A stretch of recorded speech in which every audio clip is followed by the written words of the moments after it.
There are so many First Nations peoples, women and men and Two-Spirit folks who have gone missing, unfortunately, or who have been murdered. October 4 is National Day of Action for Missing and Murdered Indigenous Women, Girls, Trans, and Two-Spirit people.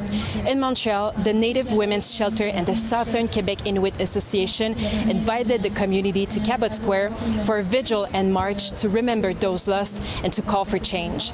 Many were read as a symbol of the lives taken by violence and the urgent need for justice. We want to call attention to several cases where women have been murdered around Cabot Square. These murders were ruled as suicides by the police. However, there's many suspicious circumstances that the community members feel are contributing. Red dresses were displayed on Cabot Square to bring visibility to this ongoing crisis.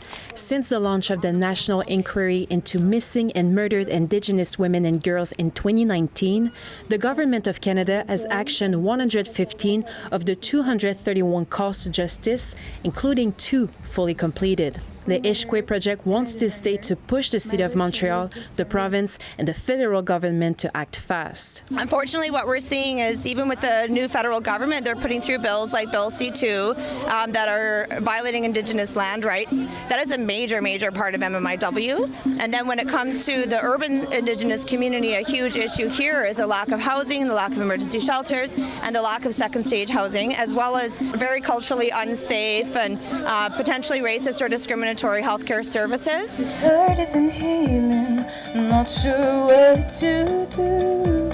I think that that's the biggest thing that we all need for healing is knowing that, yes, we will experience violence in our lifetimes, unfortunately, but we should also experience justice as well. I think it's very important to support those fights.